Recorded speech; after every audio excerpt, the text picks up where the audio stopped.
સુનિસારં સારં શુચિ કનકબૂટં પરિદધન નિચોલં કૌસોભાં કટિતટપટં ચારુણરુચિર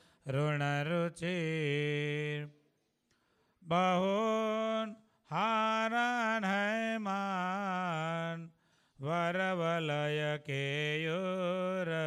મુકુટાન હસદ વક્ત્રેન્દુર્મેં દૃષિજયતુ નારાયણમુનિ વર્ણિવેશરમણીય દર્શનમ મંદહાસ રુચિરા નનાંબુજમ પૂજિતમ સુરનરોત્તમૈર્મુદા ધર્મનંદન મહા વિચિંતયે ત્વમેવ માતા ચ પિતા ત્વમેવ ત્વમેવ બંધુ ચ સખા ત્વમેવ ત્વમેવ વિદ્યા દ્રવિણાં ત્વમેવ ત્વમેવ સર્વં મમ દેવ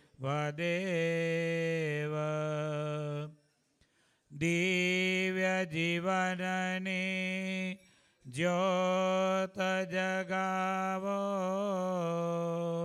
આપ કરતા થઈ કાર્ય દીપાવો મંગલમય સુખ નિત્ય દેનારા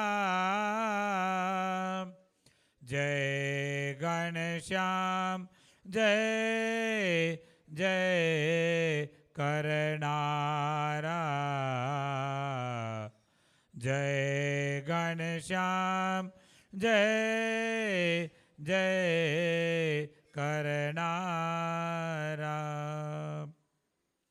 શ્રી અક્ષરધામાધિપતિ સ્વામિનારાયણ બાપા ભગવતે નમો નમઃ શ્રી ઘનશ્યામ મહારાજાય નમો નમઃ શ્રી હરે કૃષ્ણ મહારાજાય નમો નમઃ શ્રી સહજાનંદ સ્વામી મહારાજાય નમો નમઃ શ્રી બાપા શ્રી ભગવતે નમો નમઃ શ્રી સદ્ગુરુભ્યો નમો નમઃ શ્રી સ્વામિનારાયણ ગાદી આદ્યાચાર્ય પ્રવર ધર્મધુરંધર સનાતન ધર્મ સમ્રાટ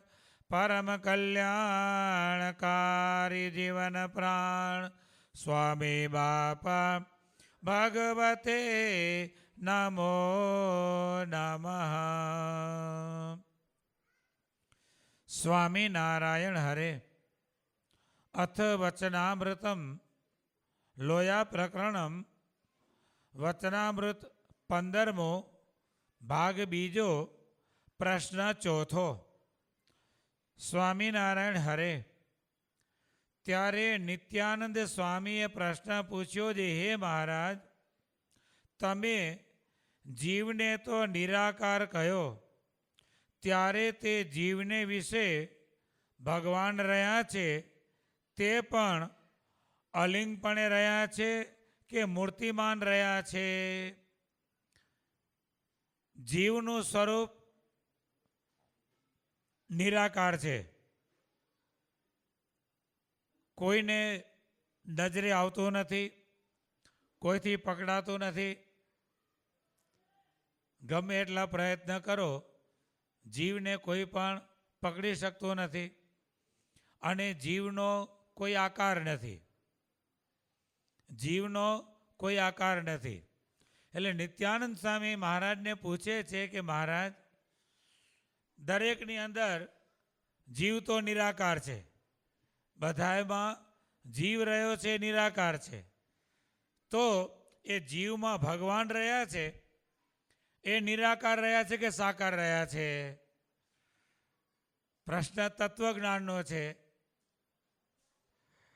જીવની અંદર, જીવ પ્રાણી માત્રમાં ભગવાનનો વાસ છે. આસપાસ આકાશમાં વિશ્વપતિનો વાસ.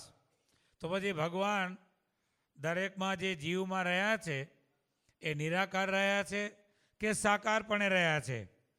પછી શ્રીજી મહારાજ બોલ્યા છે, ભગવાન તો ઇન્દ્રિયો, દેવતા, અંતઃકરણ અને જીવ એ સર્વેના આશ્રયપણે રહ્યા છે. તે શ્રી કૃષ્ણ ભગવાને ઉદ્ધવ ભેળે ગોપીઓને કહેવરાવ્યું છે, ઇન્દ્રિયો, દેવતા અને અંતઃકરણ અને જીવ તેના આશ્રયપણે કરીને તમારે સમીપે હું રહ્યો છું. જેમ પંચમહાભૂત બ્રહ્માંડને વિશે રહ્યા છે ને તેના તે જ સર્વના દેહમાં રહ્યા છે, તેમ જે હું આ મથુરામાં રહ્યો છું તે તો જેમ મહાભૂત વિશેષપણે કરીને બ્રહ્માંડને વિશે રહ્યા છે તેમ રહ્યો છું. ને જેમ એ ભૂત જીવોના દેહમાં સાધારણપણે કરીને, સામાન્યપણે કરીને, ને જેમ એ ભૂત જીવોના દેહમાં સામાન્યપણે રહ્યા છે તેમ હું તમારે પાસે રહ્યો છું. અને જે હું દેખાતો નથી તે તો તમારા ચિત્તની વૃત્તિનો મારે વિશે નિરોધ થાય તેને અર્થે નથી દેખાતો, પણ રહ્યો તો મૂર્તિમાન છું. સ્વામિનારાયણ ભગવાને આ ઉત્તર કર્યો. આની અંદર ભગવાન બંનેપણે, અન્વયપણે એટલે નિરાકારપણે અને વ્યતિરેક એટલે સાકારપણે, બંને પ્રકારે જીવને વિશે રહેલા છે. શ્રી કૃષ્ણ ભગવાનનું દ્રષ્ટાંત આપ્યું. ગોકુળથી મથુરા શ્રી કૃષ્ણ ભગવાન આવતા રહ્યા. ગોપીઓને અતિ વિરહ થયો એટલે શ્રી કૃષ્ણ ભગવાને યાદવ કુળના ચોવટિયા અને મહાબુદ્ધિશાળી, આપણી ગુજરાતની વસ્તી કેટલી? 6 કરોડની, બરોબર ને? હવે 6 કરોડને હલાવનારો રાજ્યપાલ, કલેક્ટર જે હોય તે, આપણે એમ લાગે કેટલો બધો બુદ્ધિશાળી છે. ઉદ્ધવજી હતા 56 કરોડને હલાવનારા હતા. કેટલા હતા? 56 કરોડ યાદવોના ચોવટિયા હતા. 56 કરોડ યાદવો એના ચોવટિયા ઉદ્ધવજી હતા. કેટલા બુદ્ધિશાળી હશે? એકલા બધાને હલાવે, 56 કરોડને હલાવે. આવા બુદ્ધિશાળી ઉદ્ધવજી, શ્રી કૃષ્ણ ભગવાન એને કીધું કે તમે જાઓ, ગોપીઓને મારા વીરાનું જે દુઃખ છે તે વાતો કરી અને શાંતિ પમાડી આવો. ઉદ્ધવજી ગયા અને જેમ આ વચનામૃતમાં મહારાજે કીધું તેમ શ્રી કૃષ્ણ ભગવાને ઉદ્ધવજીને કીધું કે જાઓ, ગોપીઓને કહેજો કે શ્રી કૃષ્ણ તો કણ કણ પ્રત્યે વાપેલા છે, તમારા દેહમાં પણ, તમારા જીવમાં પણ છે, તો શા માટે આટલો બધો વિયોગ? આવું સમજાવજો. ઉદ્ધવજી ગયા, ગોપીઓને આ પ્રમાણે વાત કરી. ત્યારે ગોપીઓ કહે છે કે ઉદ્ધવજી, કણ કણ પ્રત્યે વ્યાપેલા જે કૃષ્ણ એ તમે તમારી પાસે રાખો. શું કહે છે? કણ કણ પ્રત્યે વાપેલા જે કૃષ્ણ છે એને તમે તમારી પાસે રાખો. અમારે વ્યાપેલો કાનુડો નથી જોઈતો, અમારે તો અમારી મટકી ફોડતો કાનુડો જોઈએ, અમારો હાડલો ખેંચતો કાનુડો જોઈએ, અમારા માખણ ચોરી ખાતો કાનુડો જોઈએ. આ વ્યાપેલો કાનુડો અમારે જોઈતો નથી, એ તમારી પાસે રહેવા દો. અમારે તો આવો જોઈએ છીએ. અમે હાલી જતી હોઈએ અને અમારી મટકી ફોડી નાખે, અમારા ઘરમાંથી માખણ ચોરી ખાય, અમે પાણી લઈને હાલે જતા હોઈએ, અમારા હાડલા ખેંચે અને પાણીનું બેડું પાડી નાખે, એ કાનુડો અમને જોઈએ છીએ. ઉદ્ધવજી ગોપીઓની આ સમજણને જોઈ અને વિચાર કરવા લાગ્યા કે હજુ આ ગોપીઓના જેવો પ્રેમ મને પણ ભગવાનને વિશે થયો નથી. એટલે અહીંયા મહારાજ કહે છે કે સ્વામિનારાયણ ભગવાન, આ બે વસ્તુ ખાસ, બીજું જ્ઞાન ન સમજાય તો કાંઈ નહીં, પણ બે વસ્તુ ખાસ સમજી રાખવાની. સર્વોપરી સ્વામિનારાયણ ભગવાન જે સ્વામિનારાયણ ગાદીના આશ્રિત છે અને જેમણે સ્વામિનારાયણ ગાદીના આચાર્ય થકી વર્તમાન લીધા છે, એ બધાયના જીવમાં સ્વામિનારાયણ ભગવાન મૂર્તિમાન બિરાજમાન છે. આ વાતની દ્રઢતા કરી રાખવાની. જેમણે સ્વામિનારાયણ ગાદીના આચાર્ય પાસે વર્તમાન ધરાવ્યા અને સ્વામિનારાયણ ગાદીના આચાર્યશ્રીએ આશીર્વાદ આપ્યા કે તમને 57ના ટોળાથી જુદા પાડી પુરુષોત્તમ રૂપ કરી અને મૂર્તિમાં રાખ્યા. આ જ્યારથી આશીર્વાદ આપ્યા ત્યારથી સ્વામિનારાયણ ગાદીના આશ્રિતના જીવમાં મૂર્તિમાન ભગવાન રહ્યા છે. પછી એક મહિનાનું બાળક હોય કે 6 મહિનાનું બાળક હોય કે 5 વર્ષનું બાળક હોય કે 25 વર્ષનો જુવાનીઓ હોય કે 100 વર્ષનો ઘરડો હોય, પણ સ્વામિનારાયણ ગાદીના જે આશ્રિત ભાઈઓ જે છે એ દરેકના જીવમાં સ્વામિનારાયણ ભગવાન મૂર્તિમાન રહ્યા છે. આપણી રાખવાની તાકાત નથી. આપણા જીવમાં ભગવાનને રાખવાની તાકાત આપણી કોઈની નથી. એટલે શબ્દ શું વાપર્યો? સ્વામિનારાયણ ભગવાન રહ્યા છે, આપણે રાખ્યા નથી. પણ સ્વામિનારાયણ ભગવાન સ્વામિનારાયણ ગાદીના આશ્રિતના હૃદયમાં મૂર્તિમાન પોતે કેવળ કરુણા કરીને સત્પુરુષના વચને સત્પુરુષની પ્રેમ દોરીએ બંધાયા છતાં આ જીવના હૃદયમાં ભગવાન મૂર્તિમાન બિરાજમાન થાય છે. જેવી રીતે મંદિર થઈ ગયું, મંદિર તો તૈયાર થઈ ગયું, કદાચ મૂર્તિઓ બિહારી દીધા, મૂર્તિઓને બિરાજમાન કરી દીધા, પણ જ્યાં સુધી ભગવાન વતી વિચરતા સત્પુરુષો પ્રાર્થના કરી અને ભગવાનનું આહ્વાન ન કરે ત્યાં સુધી એ મૂર્તિને પૂજ્ય ગણાય નહીં. અને એટલા માટે શિક્ષાપત્રીમાં સ્વામિનારાયણ ભગવાને શું કીધું? મયા પ્રતિષ્ઠા પિતાના મંદિરેશુ મહસુ ચ લક્ષ્મીનારાયણાદિના સેવાકાર યથાવિધિ. અમે જે મૂર્તિઓની પ્રતિષ્ઠા કરી હોય એ મૂર્તિઓ જ પૂજવા યોગ્ય છે. બાકી બધા મૂર્તિઓ દર્શનીય માન્ય પણ પૂજનીય નહીં. બીજા મૂર્તિઓ માન્ય ખરા, દર્શનીય ખરા, પણ પૂજનીય નહીં. પૂજનીય મૂર્તિઓ કયા? જે ભગવાનના સત્પુરુષો પ્રતિષ્ઠા કરે અથવા તો આપણને પ્રસાદી કરીને પ્રતિષ્ઠા કરી આપે. જેમ આપણે બધાની આહ્નિક પૂજા, દરરોજની આપણી રોજ સવારે કરવાની આહ્નિક પૂજા. હવે એ પૂજા આપણે કરતા હોઈએ, ભગવાન અને ભગવાનના સત્પુરુષો એમના વતી વિચરતા એમણે આપણે પ્રસાદીને કરીને મૂર્તિ આપ્યા, એ મૂર્તિ પૂજનીય. પછી આપણે તમને ગમ્યા એ લઈને તમે મૂકી દીધા, ઓને ગમ્યા લઈને ઓને મૂકી દીધા, ઓને ગમ્યા લઈને ઓને મૂકી દીધા. પૂજનીય ન કહેવાય, દર્શનીય કહેવાય પણ પૂજનીય ન કહેવાય. ભગવાનને મોટા પુરુષો જે પ્રસાદી કરીને આપે તે જ મૂર્તિ પૂજનીય. એટલે ભગવાન અને ભગવાનના સત્પુરુષો કેવળ કૃપા કરી પોતાના આશ્રિતના હૃદયમાં, પોતાના આશ્રિત એટલે જેમણે ભગવાનને જેવા છે તેવા સર્વોપરી જાણ્યા, ભગવાનને દિવ્ય ભાવે જાણ્યા, પ્રતિમાને વિશેથી પ્રતિમા ભાવ દૂર કરી દિવ્ય ભાવ સમજ્યા, મનુષ્ય સ્વરૂપને વિશેથી મનુષ્ય ભાવ દૂર કરી અને દિવ્ય ભાવ સમજ્યા.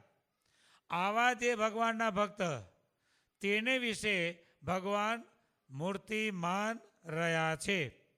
અને બીજા બધા જ જીવોમાં વૃક્ષ, વેલી, ઝાડ, પહાડ, પશુ, પક્ષી દરેકમાં, મનુષ્યોમાં પણ, બીજા મનુષ્યોમાં પણ ભગવાનનો વાસ છે. દરેકમાં ભગવાનનો વાસ છે, પણ એમાં ભગવાન તે જ રૂપે અન્વયપણે રહેલા છે. કેવી રીતે રહેલા છે? તે જ રૂપે અન્વય સ્વરૂપે રહેલા છે. અને પોતાને જેવા છે તેવા ઓળખનાર જે પોતાના ભક્ત છે તેને વિશે મૂર્તિમાન રહેલા છે. ઉત્તરોત્તર ભગવાનનું વ્યાપકપણું, જેવી રીતે આ લોકમાં સત્તાનું ઉત્તરોત્તર વ્યાપકપણું આવે, સત્તા ઓછી ઓછી થતી જાય. ઉત્તરોત્તર સત્તા આવે એ સત્તા ઓછી ઓછી થતી જાય. રાષ્ટ્રપતિમાં હોય એટલે રાજ્યપાલમાં ન હોય, રાજ્યપાલમાં હોય એટલે કલેક્ટરમાં ના હોય, કલેક્ટરમાં હોય એટલે મામલતદારમાં ના હોય, ઘટતી જાય. ઉત્તરોત્તર આવે સત્તા રાષ્ટ્રપતિની જ, બધામાં આવે સત્તા રાષ્ટ્રપતિની જ, પણ ઉત્તરોત્તર ઓછી થતી જાય. એમ સ્વામિનારાયણ ભગવાન પણ દરેકમાં રહેલા છે, પણ પોતાના જે એકાંતિક ભક્ત છે તેને વિશે ભગવાન મૂર્તિમાન રહેલા છે. અને અન્ય જીવોને વિશે ભગવાન અન્વયપણે વ્યાપકપણે કરીને રહેલા છે. જેમ અહીંયા ભગવાને દ્રષ્ટાંત આપ્યું પંચમહાભૂતનું, પૃથ્વી, જળ, તેજ, વાયુ ને આકાશ. આ પંચમહાભૂત, આ આખું જ બ્રહ્માંડ બનેલું છે શેનું? પંચમહાભૂતનું. આ બ્રહ્માંડ આખું બનેલું છે શેનું છે? પૃથ્વી, જળ, તેજ, વાયુ ને આકાશ એનું જ બનેલું છે. આ જે બ્રહ્માંડ છે ને, જેવો આપણો માણાનો આકાર છે ને એવો ને એવો જ આ બ્રહ્માંડનો આકાર છે. આખું બ્રહ્માંડો તારા ચંદ્રમાં હોતું, આખું બ્રહ્માંડ એનો આકાર કેવો છે? આના જેવો જ. ઓલું મોટું છે અને આ નાનું છે. ઓલું મોટું છે અને આ નાનું છે. આ 5 વર્ષનું છોકરું છે અને ઓલું 50 વર્ષનો માણસ છે. નાનું મોટું થઈ જાય ને, પણ છે કેવું? એવું ને એવું જ ને. 5 વર્ષનું છોકરું, પણ એને 2 આંખો, 2 કાન, નાક બધું તમારા જેવું જ છે. એનું પેટ છે, એના 2 હાથ છે, એના પગ છે, એના કાન છે, બધું છે, પણ એનું નાનું છે. અને તમારું 50 વર્ષનો માણસ થયો એનું બધું મોટું છે. એવી રીતે આ બ્રહ્માંડ છે એ એવડું મોટું છે, અને આ જે માણસ છે એ 5 વર્ષનું છોકરું છે, પણ છે તો માણસ જ. જેમ આપણી આ 2 આંખો છે ને, એમ આ બ્રહ્માંડની વૈરાજ પુરુષ, એની સૂર્ય અને ચંદ્ર એ 2 આંખો છે. જેમ આપણા પેટમાં પાણી છે કુક્ષીમાં, એમ વૈરાજ પુરુષના પેટમાં આ સમુદ્ર છે ને એ વૈરાજ પુરુષનું પાણી છે, એના પેટમાં એ પાણી છે. આ જે સમુદ્ર છે એ વૈરાજ પુરુષના પેટનું પાણી છે. જેમ આપણી આ દિશાઓ છે, આપણા કાન છે, જેમ આપણા કાન છે એમ વૈરાજ પુરુષની આ બધી દિશાઓ છે એ વૈરાજ પુરુષના કાન છે. બધું જ એવું ને એવું જ છે, પણ આ અલ્પ છે ને ઓલું મોટું છે. એટલે મહારાજ કે જેમ પંચમહાભૂત બ્રહ્માંડને વિશે રહ્યા છે એ મુખ્ય છે, અને એના એ જ પંચમહાભૂત આ શરીરમાં પણ રહેલા છે, પણ અલ્પપણે વ્યાપકપણે કરીને રહેલા છે. જ્યારે આ શરીરમાંથી જીવાત્મા નીકળી જાય છે ત્યારે સૌનો ભાગ સૌ લઈ લે. પૃથ્વીનો ભાગ પૃથ્વી લઈ લે, જળનો ભાગ જળ લઈ લે, હવોનો ભાગ હવ લઈ લે, 5 જણા હવોનો ભાગ લઈ લે. એવી રીતે મહારાજ કે અમે પણ ભક્તના જીવને વિશે મૂર્તિમાન રહ્યા છીએ અને અન્યને વિશે અમે વ્યાપકપણે કરીને રહેલા છીએ. પણ ભક્તને વિશે ભલે મૂર્તિમાન રહ્યા છે પણ આપણને દેખાતા નથી. દેખાય છે આપણા હૃદયમાં જીવમાં ભગવાન મૂર્તિમાન બિરાજમાન છે. કોઈએ દેખ્યા? આમ દેખાય છે પણ આમ કોઈને દેખાણા નથી. દેખાતા એનું કારણ અહીંયા ભગવાને કીધું કે ચિત્તની વૃત્તિનો ભગવાનને વિશે નિરોધ થાય માટે નથી દેખાતા. જો બધાને ભગવાન દેખાવા માંડી જાય ને તો અહીંયા કોઈ આવે જ નહીં. બધાને ભગવાન ઘરે બેઠા દેખાવા માંડી જાય તો મંદિરમાં કોઈ આવવાની જરૂર જ નથી. બધાને ઘરે ભગવાન મૂર્તિમાન દેખાય છે. બધાને ઘરે ભગવાન મૂર્તિમાન બિરાજે, થાળ ધરાવોને જમી લે તો પછી મંદિરમાં કોણ આવે? એટલે નથી દેખાતા એ ભગવાન કે તમારી ચિત્તની વૃત્તિ મારે વિશે જોડાયેલી રહે, નિરોધ થાય એટલે ખેંચાયેલી રહે એટલા માટે નથી દેખાતા. પણ રહ્યા તો મૂર્તિમાન છીએ પણ તમને દેખાતા નથી. એનું કારણ આપણે બધા જ દર્શન કરવા, ભક્તિ કરવા અહીં આવીએ. મહારાજ કે એમ જો ભગવાન દેખાઈ જતા હોય તો આપણે આ રાત ને દિવસ હાથની આંગળીઓ ફાટી જાય એટલા જોશથી તાળીઓ વજાડી અને ભજન કરવાની શું જરૂર છે? ભગવાન જ દેખાઈ ગયા છે. પછી રાત દિવસ અહીંયા બેસવાનું ને ભજન કરવાનું, ભક્તિ કરવાની, ધ્યાન કરવાનું, માળા ફેરવાનું, આ બધું કરવાની શું જરૂર છે? નથી દેખાતા એટલે આ બધું કરીએ છીએ. શેના માટે? એમને જોવાને માટે. આ બધું કરીએ છીએ શેના માટે? એમના દર્શન આપણને થાય એટલા માટે. એટલે મહારાજ કે આવી રીતે ચિત્તની વૃત્તિનો નિરોધ થાય માટે દેખાતો નથી પણ રહ્યો તો મૂર્તિમાન છું. ત્યારે વળી નિત્યાનંદ સ્વામીએ પૂછ્યું છે, હે મહારાજ, એ ભગવાન ઇન્દ્રિયાદિકના આશ્રયપણે રહ્યા છે તે પુરુષ રૂપે કરીને રહ્યા છે કે અક્ષર રૂપે રહ્યા છે કે પોતે સ્વયં પુરુષોત્તમપણે રહ્યા છે? કેવી રીતે રહ્યા છે? ત્યારે શ્રીજી મહારાજ બોલ્યા છે, જીવ, પુરુષ, અક્ષર અને પુરુષોત્તમ એ સર્વેનું તેજ પ્રકાશપણે તો સજાતી છે. બધાનું તેજ હરખું જ કહેવાય. માટે એમના પ્રકાશના ભેદ પાડવાને તો કોઈ સમર્થ છે નહીં ને ભેદ તો અતિશય છે. અત્યારે અહીંયા લાઈટો ચાલુ છે. વ્હાઈટ કલરની એલઈડી હળગે છે અને એની જોડે પીળા કલરનો બલ્બ મૂક્યો છે. પીળા કલરના બલ્બનો પ્રકાશ નીચે જોઈશું કે આનો પ્રકાશ જોઈએ તો અહીંયા જુદો પડશે. અહીંયાનો પ્રકાશ છે આપણે આંખે જુદો નહીં દેખાય પણ એને મૂર્તિમાન જોઈશું તો ખબર પડી જશે કે ભાઈ આ પીળો છે ને આ વ્હાઈટ છે. એમ જીવ, પુરુષ, અક્ષર અને પુરુષોત્તમ બાહ્ય દ્રષ્ટિએ જોઈએ તો સજાતીપણે બધાનો પ્રકાશ એક સરખો જ લાગે પણ મહારાજ કે એના પ્રકાશમાં ભેદ તો અતિશય છે પણ ભેદ પાડવાને કોઈ સમર્થ નથી. જેમ આ લોકના બલ્બના પ્રકાશમાં ભેદ પડતો નથી. દિવસે સૂર્યનો પ્રકાશ હોય અને ભલે ને 1000ની હેલોજન લગાવેલી હોય તોય પણ દેખાય, ખબર પડે કે હેલોજન ચાલુ છે. પણ એના સામું જુઓ ત્યારે ખબર પડે હેલોજન ચાલુ છે. બાકી હેલોજન પાછળ હરક થયું આપણે એમ જોયા કરીએ, ખબર ન પડે હેલોજન 1000ની હોય કે 5000ની હોય, ખબર પડે? પ્રકાશ એટલે મહારાજ કહે છે કે જીવ, પુરુષ, અક્ષર અને પુરુષોત્તમ એ સર્વેનું તેજ પ્રકાશપણે તો સજાતી છે. જે સૂર્યનો પ્રકાશ છે એ જ હેલોજનનો પ્રકાશ છે, સજાતી છે.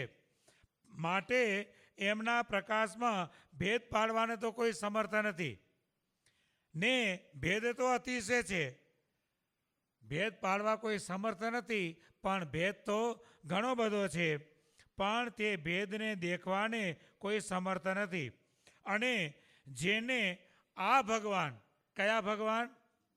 સ્વામિનારાયણ ભગવાન આ શબ્દ મૂક્યો.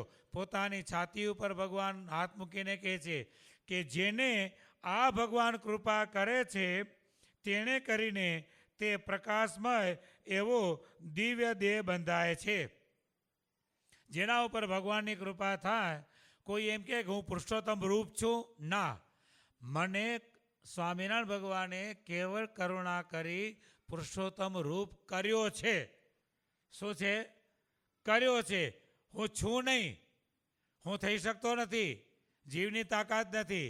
એટલે જીવની તાકાત તો માયામાંથી નીકળવાની નથી, માયામાંથી બહાર નીકળવાની પણ જીવની તાકાત નથી. આપણા આચાર્ય સ્વામીજી મારા દ્રષ્ટાંત આપે છે, બરોબર ચોમાસામાં વરસાદ થયો હોય અને કોઈ ખંડેર કૂવો હોય, કોઈ ખંડેર કૂવો હોય અને ચારે બાજુ ઘાસ ઉગી નીકળ્યું હોય અને મોટો તાજો પહેલવાન બકરો હોય અને ઓલો ઘાસ ચરતો ચરતો ચરતો ચરતો આમ હાલ્યો જાય અને ઓલું કૂવાના કાંઠા ઉપર પણ ઘાસ ઉગેલું હોય અને એ ઘાસ ખાતો ખાતો ખાતો આમ જાય અને કૂવામાં પડી જાય. આટલો બધો તાકાતવાન બોકડો છે, ગમે એટલા કૂદકા મારે કૂવામાંથી બહાર નીકળી શકે? ગમે એટલા કૂદકા મારે કૂવામાંથી બહાર નીકળી શકે નહીં. પણ એક બકરાને કૂવામાંથી બહાર કાઢવો હોય તો બહારથી માણસો એને કોઈ પણ પ્રકારનું અવલંબન આપે, દોરડે બાંધે કે ગમે તે કરે તો એ બકરો કૂવામાંથી બહાર નીકળી શકે. એમ આ બોકડા છે ને બધા માયામાં પડ્યા છે. માયારૂપી કૂવામાં છે ઘણી બધી તાકાત, પણ ક્યાં પડ્યા છે? માયારૂપી કૂવામાં પડ્યા છે. ગમે એટલી તાકાત કરે, ગમે એટલા ઉછાળા મારે, એની તાકાત નથી એ માયાના કૂવામાંથી બહાર નીકળવું. એક જ ઉપાય, ભગવાન અને ભગવાન વતી વિચરતા સત્પુરુષો એ આપણને જ્ઞાનરૂપી દોરડે બાંધી અને માયામાંથી કાઢી અને ભગવાનની સાથે જોડી દે. એ એમની તાકાત છે, એમની કૃપા છે, આપણી નથી. એટલે ભગવાન કેવળ કૃપા કરી અને પોતાના ભક્તનો દિવ્ય દેહ બંધાવે છે. પછી તે એમ જાણે છે જે આ હું છું અને આ પુરુષ છે અને આ અક્ષર છે ને સર્વેથી વિલક્ષણ, બધાથી જુદા એવા આ પુરુષોત્તમ ભગવાન છે. ભગવાન સર્વથી ન્યારા છે, સબસે ન્યારા ને પર શ્રીજી સાર લીની મોરે જીવન કી. ભગવાન સબસે ન્યારા. एक राम घरो घर बोले, दूजा राम दशरथ घर डोले, तीसरा राम का सकल जगत प्रसारा અને ચોથા રામ તો સબસે ન્યારા. ચાર પ્રકારના રામ કીધા. એક રામ ઘરો ઘર બોલે, રોજ કોઈકના ઘરે બોલો ભાઈ રામ, બોલો ભાઈ રામ, બોલો ભાઈ રામ ચાલ્યા જ કરે. કોઈનું ઘર ખાલી હોય? એક સોસાયટીમાં પણ ખાલી હોય? સુરત શહેરની વાત મૂકો, ખાલી એક સોસાયટીમાં પણ રોજ કોઈકના ઘરે બોલો ભાઈ રામ, રામ બોલો ભાઈ રામ, રામ બોલો ભાઈ રામ ચાલુ જ હોય. એક રામ ઘરો ઘર બોલે, દૂજા રામ દશરથ ઘર ડોલે. બીજા રામ કયા? દશરથના પુત્ર તે રામ. તીસરા રામ કા સકલ જગત પ્રસારા. બધા આખી દુનિયામાં બધા માણસો એમ કે ભાઈ બધામાં રામ રહેલો છે. શું કે? બધામાં રામ રહેલો છે. તીસરા રામ કા સકલ જગત પ્રસારા. ચોથા રામ તો સબસે ન્યારા એ સ્વામિનારાયણ ભગવાન. સબસે ન્યારા એ રામ કયા છે? રમંતે યોગીન અસ્મિન ઇતિ રામ. જેની મૂર્તિમાં આ બધા જ એમના ભક્તો યોગીઓ જેમની મૂર્તિમાં કિલ્લોલ કરે છે, રમે છે, એવા રામ, તે સબસે ન્યારા રામ એવા આપણા સ્વામિનારાયણ ભગવાન. આ સબસે ન્યારા રામ એટલે સ્વામી બાપાએ કીધું સબસે ન્યારા ને પર શ્રીજી સાર લીની મોરે જીવન કી. આ ભગવાન સર્વથી ન્યારા જુદા છે અને સર્વથી પર છે અને એ ભગવાન કેવળ કૃપા કરી અને આપણ બધાની ખબર લેવાને માટે, સાર લેવાને માટે અક્ષરધામમાંથી સીધા બંધુ આપણી પાસે પધાર્યા છે. નહીં તો વચમાં ઘણું આવ્યું, અક્ષર આવ્યા વાસુદેવ બ્રહ્મ આવ્યા, મૂળ પુરુષ શ્રી કૃષ્ણ આવ્યા, વૈકુંઠ આવ્યું, બદ્રિકાશ્રમ આવ્યું, શ્વેતદ્વીપ આવ્યું, સત્યલોક, ઇન્દ્રલોક બધું આવ્યું. પણ આ સ્વામિનારાયણ ભગવાન કોઈ જગ્યાએ રોકાણા નહીં. બધાએ પ્રાર્થના કરી પણ કોઈ જગ્યાએ ભગવાન રોકાણા નહીં. અને સીધા આપણ બધાની સાર લેવાને માટે, આપણ બધાના આત્યંતિક કલ્યાણ કરવાને માટે એ ભગવાન અક્ષરધામમાંથી સીધા આ પૃથ્વી ઉપર આવ્યા. અને એથી વિશેષ કૃપા એ કરી કે પૃથ્વી ઉપર આવ્યા તો ખરા, પણ પૃથ્વી ઉપર આવ્યા પછી આપણા હાથ ઝાલી લીધા. નહીં તો આટલી બધી વસ્તી છે. આજે શાકોત્સવનું આયોજન છે. આપણે 4 દાડાથી સોસાયટી જાહેરાત કરીએ છીએ. કેટલા જણા આવી શકે ભાઈ? ખાલી પ્રસાદી લેવા બોલાવીએ તો પણ બધા આવી શકે? આપણે જાહેર આમંત્રણ આપી, બધા પ્રસાદી લેવા કુટુંબ, કબીલા, મિત્ર મંડળે સહિત આવજો. જાહેર આમંત્રણ છે ને, પાસ છે, ટિકિટ છે, કાંઈ નથી. જાહેર આમંત્રણ છે, જેને આવવું હોય આવો. છતાં પણ કેટલા આવી શકે? કદાચ માની લો કે આવી ગયા, અહીંયા આવ્યા, પણ અહીંયા કેટલા બહી શકે? આંટા મારતા હશે. હમણાં ચાલુ થશે, લાઈનમાં આવી જશે. અહીંયા કેટલા બેસી શકે? જેને ભગવાન પોતે સ્વીકારે કે આને મારો સાક્ષાત સંબંધ થાવ, એ જ ભગવાનનો થઈ શકે છે. ચક્રવર્તી રાજા જેને સ્વીકારે કે હું આને રાણી બનાવું, એ જ રાણી બની શકે. બાકી ભલે ને ગમે એટલી લાઈનમાં ઊભી હોય, રાણી બની શકે નહીં. જેને રાજા પોતે સ્વીકારે એ જ રાણી બની શકે. એમ ભગવાન પોતે જેને સ્વીકારે કે આને મારો સંબંધ થાવ, એને જ ભગવાનનો સંબંધ થાય. બાકી બધાને ભગવાનનો સંબંધ થતો નથી. એટલે સ્વામિનારાયણ ભગવાન કહે છે કે ભગવાને કેવળ કૃપા કરી અને આપણને પોતાના જેવો દિવ્ય દેહ બંધાવ્યો. અને દિવ્ય દેહ બંધાવ્યા પછી એ જે ભક્તનો દિવ્ય દેહ થયો, એની દ્રષ્ટિ પણ દિવ્ય થઈ ગઈ, એની આંખો નીકળી ગઈ. આ ઘનશ્યામ મહારાજ બાપા, સ્વામી બાપા અહીંયા પ્રગટ અને પ્રત્યક્ષ બિરાજમાન છે. જ્યારથી પ્રેમમૂર્તિ સ્વામીજી મહારાજે પ્રાર્થના કરી, આહ્વાન કરીને બિરાજમાન કર્યા, ત્યારથી જે અક્ષરધામમાં મૂર્તિ છે એને જ આ મૂર્તિ છે. પણ જ્યાં સુધી આપણે આંખે કરીને જોઈએ છીએ ને, ત્યાં સુધી એ મૂર્તિમાં આપણે દિવ્યપણું દેખાતું નથી. ક્યાં સુધી? આંખે કરીને જોઈએ છીએ ત્યાં સુધી. જ્યારે દ્રષ્ટિએ કરીને જોઈશું ત્યારે આને આ મૂર્તિ આપણને દિવ્ય તેજોમય દર્શન આ જ મૂર્તિના થશે. ક્યારે? દ્રષ્ટિથી જોઈશું ત્યારે. આંખેથી જોઈશું તો આપણને પ્રતિમા સ્વરૂપ જ દેખાશે. પણ દ્રષ્ટિએ કરીને જોઈએ ત્યારે આને આ મૂર્તિ આપણને દિવ્ય તેજોમય દર્શન આપે.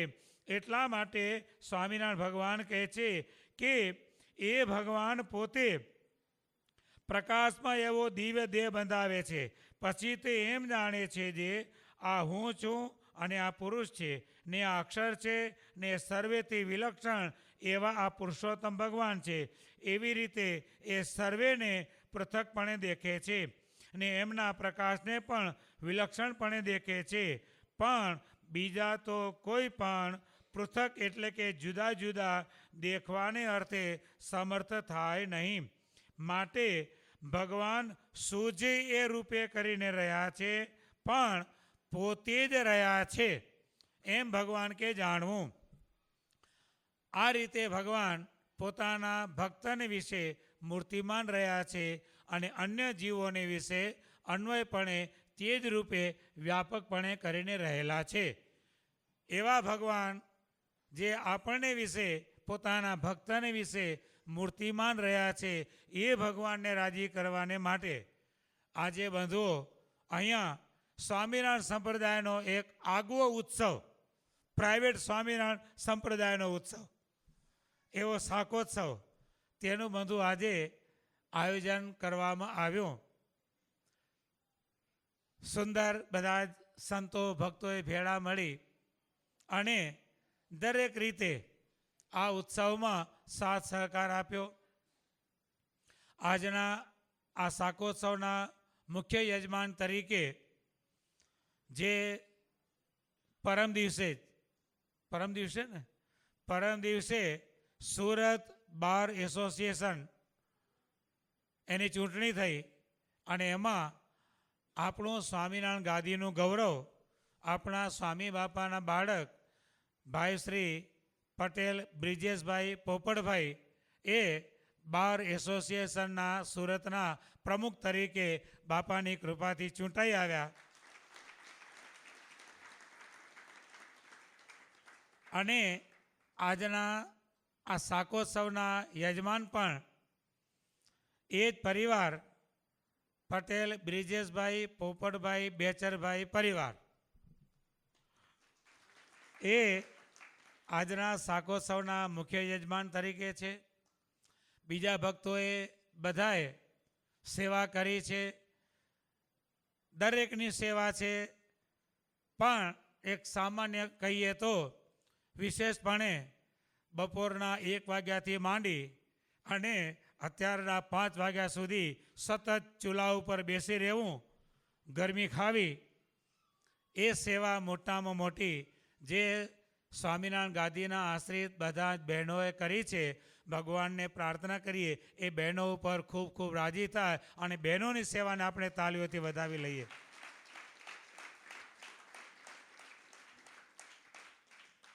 કારણ કે એમને ભલે બધા ભક્તોને ભગવાને જમાડવાનો ભાવ હોય પણ એમને વધારે ભાવ હોય. સ્વામિનારાયણ ભગવાન ભચાઉમાં બિરાજમાન હતા અને ભચાઉથી અંજાર જવું હતું. હવે ભગવાન સાંજના સમયે પધારે, આવા સમયે ભચાઉમાં આવ્યા, બધા દર્શન કરી લીધા અને ભગવાન કહે છે કે આવતીકાલે સવારે અમારે વહેલા નીકળી જવું છે.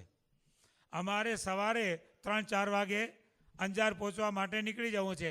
ચાલતા ચાલતા જવાનું, ઠંડા પહોરમાં નીકળીએ તો પંથ કપાઈ જાય, ઓલો તડકો તપે પછી બહુ પંથ કપાય નહીં. એટલે ભગવાન કે અમારે સવારે વહેલા નીકળી જવું છે.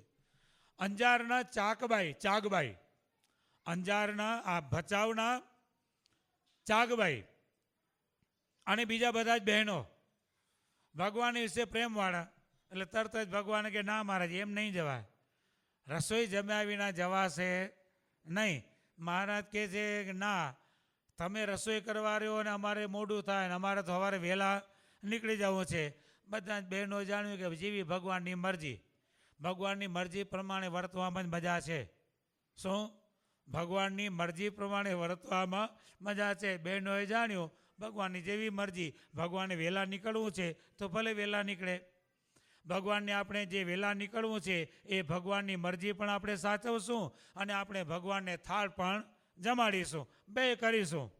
એટલે બધા જ બહેનો ભગવાન જ્યાં સાંજના સમયે પહોંચ્યા એટલે બહેનો બધા હવોડે ઘરે ગયા અને બધા બહેનોએ ભેળા મળી અને નક્કી કરી લીધું, ઓલી કે હું આ બનાવીશ, ઓલી કે હું આ બનાવીશ, ઓલી કે હું આ બનાવીશ. જેને જે ભાવતું હતું એ હવે બનાવ્યું. મહારાજે કીધું છેલ્લા પ્રકરણના વટનામતમાં કે પોતાને ભાવતા ભોજન ભગવાનને જમાડવા. એ ભોજન ભગવાનને ન ભાવે ને, મહારાજે તો ત્યાં સુધી લખ્યું છે એ ભોજન પોતાને ભાવતું ભોજન ભગવાનને ન ભાવે ને તો પણ પોતાને ભાવતું ભોજન જ ભગવાનને જમાડવાનું. ભલે ભગવાનને ન ભાવે તોય આપણે શું કરવાનું? આપણે જે ભાવતું એ જ ભગવાનને જમાડવાનું. એટલે આવી રીતે બહેનોએ બધાએ રાત્રે ઘરે જઈ અને જેને જે ભાવતું હતું એ બધાએ વાનગીઓ બનાવી નાખી અને હવાના પોરમાં 3 વાગે અંજારના રસ્તે વચ્ચે એક વાડી કૂવો હતો, ત્યાં જઈ અને બધા જ બહેનો સવારે વહેલા 3 વાગે જઈને બેસી ગયા. 3 વાગે ઉઠવું એટલે સારું કાઠું જ પડે, પણ બહેનો બધા આખી રાત ઊંઘ્યા નહીં. થાળ લઈ અને અંજારના માર્ગે જઈ અને કૂવો હતો ત્યાં આજુબાજુ બધા બેસી ગયા અને ભગવાનનું ભજન કરવા માંડ્યા. ભજન કરે ને ત્યાં ભગવાન આવી જાય. ભજન કરે ત્યાં ભગવાન આવી જાય. પછી ભલે ને રોટલા ઘડતા હોઈએ પણ બરોબરની હાંકતા હોઈએ એકબીજાની, ત્યાં પછી ભગવાનને આવતા વાર લાગે. ભજન કરે ભગવાન જલ્દી આવી જાય. એટલે બહેનો બધા ભજન કરવા માંડ્યા. ભગવાનનો 4 વાગે જાગવાનો નીકળવાનો સમય હતો. એટલે ભગવાન 4 વાગે બચાવથી નીકળ્યા. થોડાક આગળ હાલ્યા અને ત્યાં આ બહેનોના ભજન કીર્તનનો સ્વર સંભળાણો. એટલે ભગવાન કે આ ભજન ક્યાંથી સંભળાય છે? એટલે ડુંગરજી પાર્ષદ ભેગા હતા કે મહારાજ આ કૂવાના કાંઠે બહેનો બેઠા બેઠા ભજન કરે છે. સારું, ભગવાન આવ્યા કૂવાને કાંઠે અને બહેનો બધા થાળ લઈ અને ભજન કરે. અને બહેનોએ પ્રાર્થના કરી, પ્રભુ થાળ જમો. મહારાજ કે હું તો નાહ્યો નથી, નિત્ય નિયમે કર્યા નથી, પણ હવે અહીંયા કૂવો છે અને તમે કૂવા થાળે જ બેઠા છો, તો ચાલો અહીંયા કરી લઈએ. બધું જ કરી લીધું. અને ત્યાં કૂવાના થાળા ઉપર બેઠા બેઠા ભગવાન જેટલી બહેનો થાળ લાવ્યા હતા ને બધા જ બહેનોના થાળ ભગવાન કૂવાના થાળે બેઠા બેઠા જમ્યા. આ બહેનોનો પ્રેમ, એમની ભક્તિનો આ પ્રેમ. માનબાઈ હતા, રોટલા ઘડતા હતા. રોટલા ઘડતા હતા પોતાના પતિને જમાડવા, ખેતરે ભાત લઈ જવા માટે. એના માટે હવાના પોરમાં રોટલા ઘડતા હતા. અને એમાં એક રોટલો સરસ મજાનો દડા જેવો ફૂલ્યો અચાનક.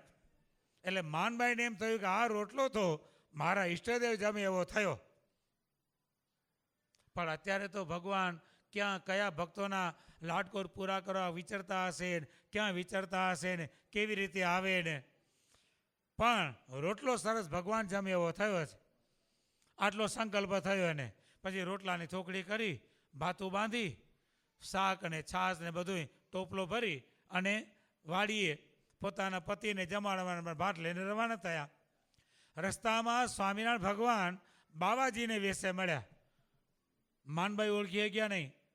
બાવાજીના વેશમાં ભગવાન મળ્યા અને ભગવાને માગ્યું કે અમને ભૂખ લાગી છે, મૈયા ખાને કા દે દો. એટલે બાઈએ ટોપલો નીચે ઉતર, ભગવાનની આજ્ઞા છે કે અન્નાર્થીને અન્ન આપવું, પૈસા આપવાની આજ્ઞા નથી હો. જે કોઈ માગવા આવે ને અનાજ આપવાનું. પણ બહુ હોય તો બેહી જા ભાઈ, જમી લે, મારું વધ્યું છે અહીં બેને જમી લે, જમાડી દેવાનો. પૈસા આપવાની ભગવાને આજ્ઞા કરી નથી. તમારો પૈસો કઈ જગ્યાએ વાપરશે તમને ખબર છે? તમારી પાસે પૈસા લઈને જશે અને બહાર જઈને બોટલ ચડાવશે. એના કરતાં ભૂખ્યો છે, જમી લે, જમવાનું આપી દો. એટલે આ બાવાજીએ જમવાનું માગ્યું. એટલે બાઈએ ટોપલો ઉતાર્યો નીચે અને રોટલાની પોટલી છોડીને અને ઉપરનો જ રોટલો હતો ને એ આપવા માંડ્યા. એટલે બાવાજી કે નહીં, એ રોટી મેરી નહીં હે. શું કહે છે? એ રોટી મેરી નહીં હોય.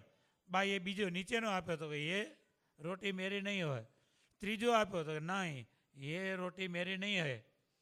ચોથો રોટલો જે ફૂલેલો, જેના માટે બાઈએ સંકલ્પ કર્યો હતો, એ રોટલો આવ્યો, એ રોટી મેરી હે. અને ભગવાન બાવાજીના વેશમાં આ રોટલો જ્યાં માગ્યો એટલે માનભાઈ સમજી ગયા કે આ બાવાજી બીજા કોઈ નહીં, મારા ઉપાસ ઇષ્ટદેવ સાક્ષાત સ્વામિનારાયણ ભગવાન છે. આ બંધુઓ શાકોત્સવ ઉજવી લીધો, રોટલા અને રીંગણાનું શાક ખાઈ લીધું એવું નહીં, પણ શાકોત્સવમાં આપણે બધાએ ભેળા મળી અને આ ભક્તિ આપણા હૃદયમાં ઉદય થાય. ભાઈઓ બાઈઓ આપણે બધા જ, એ શાકોત્સવનું મહત્ત્વ છે. ખાલી ભેગા થયા અને રોટલાને શાક ખાઈ લીધું એમ નહીં, પણ આ સેવા કરતાં કરતાં કરતાં આપણા હૃદયમાં આવી ભક્તિનો ઉદય થાય, એના માટેનો આ ઉત્સવ છે. અને આવો ઉત્સવ આજે આપણે બધા જ ભેળા થઈને જે માણ્યો છે અને ભગવાન બાપા સાંઈ બાપાને પ્રસન્ન કરવાને માટે અહીંયા પણ આ ભગવાનની આગળ સંતો ભક્તોએ ભેળા મળી સજાવટ કરી. અને ભગવાન પણ કોઈ બેનને એવું ન થાય કે અમારો રોટલો જ ભગવાન જમ્યા. એટલે જો ભગવાને આખા રોટલાના થોકડા ભગવાન જમવા માંડ્યા છે. બધાના રોટલા આમાં આવી ગયા અને બધી જ બહેનોના રોટલા ભગવાને આજે મૂર્તિમાન દિવ્ય સ્વરૂપે આવી અને અંગીકાર કર્યા છે.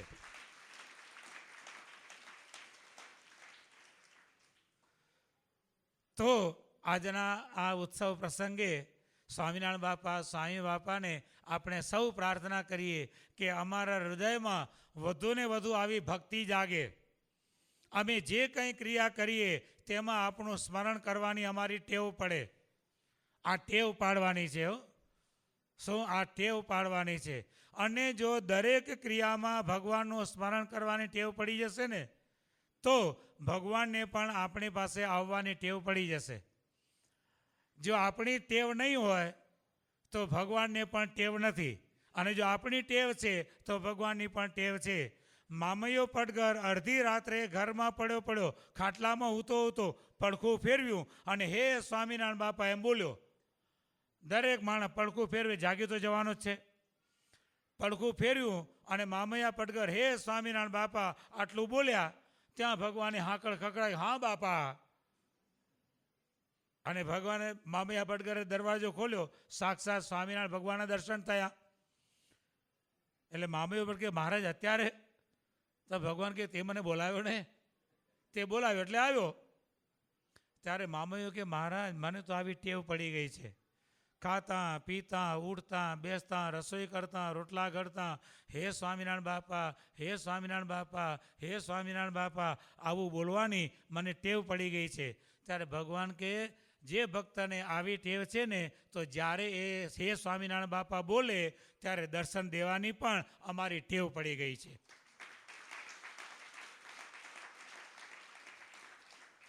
એમ આપણે બધું જ્યાં જ્યાં આવા ઉત્સવો એમાં જે કંઈ આપણને સેવાના લાભ મળે તે સેવાના લાભ આપણે ભગવાનનું સ્મરણ કરતાં એ સેવાના લાભ લઈએ.